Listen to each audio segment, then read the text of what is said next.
Hi, I'm Mary. This is another magical math moment. This video is designed for Algebra 2. We're looking at conic sections. This is one of 3. So in this one, we're going to be talking about circles. Let's get to it.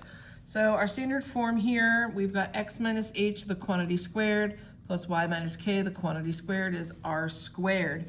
You probably recognize h and k from parabolas. So our center point is going to be the point hk. And then over here, this is radius squared. Remember, radius goes from the center to any point on the circle. So let's see if we can take an equation and graph it.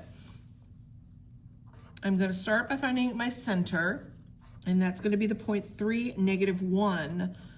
Remember that when you've got grouping symbols in math, it's always the opposite of how it appears. The radius here is going to be the square root of 9, which is 3. So from there, you're just gonna go ahead and plot your points and try to draw the best circle that you can. So 3, -1, I'm gonna be going over here. So we're at 3, -1. 1, 2, 3, -1. The radius is 3, so from that point, I'm just gonna count out 1, 2, 3, 1, 2, 3, 1, 2, 3, and 1, 2, 3. Now drawing circles is sneaky, so just be careful, do the best you can. I like to spin my paper as I do this, and I still don't do it perfectly, and that's fine. Okay, all right. So that one wasn't actually that bad, so there's your circle, and that's all you do.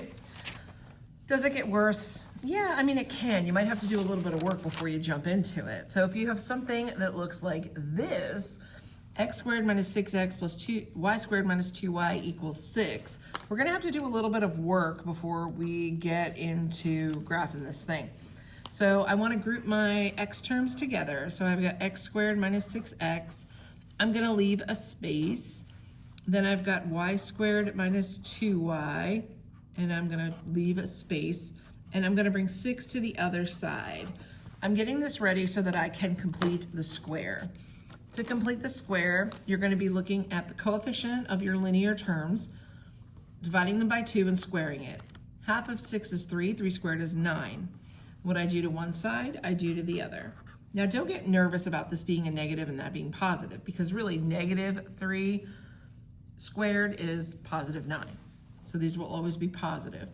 Here, half of 2 is 1, 1 squared is 1, so we're adding 1 over here. And then we're just gonna go ahead and factor.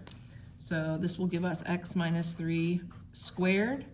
This is going to be y minus 1 squared. So this is very similar to the last one.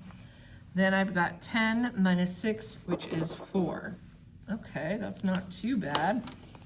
Our center is the point 3, 1 this time, and our radius is 2. Okay. Let's graph this and see how it turns out. 3, 1 is going to be up in the first quadrant. So we're going to go over 1, 2, 3, up 1. The radius is 2, so we're going to count out 2 from that circle in every direction. And then we're going to try, oh gosh, to draw our circle as best as we can. Look, we graph and we don't judge, okay? Oh my gosh. All right, so you can see why I don't teach geometry, but hopefully your circle looks better than mine. Thank you so much for joining me. Please like, share, and subscribe if this video was helpful for you, and I'll see you next time. Bye.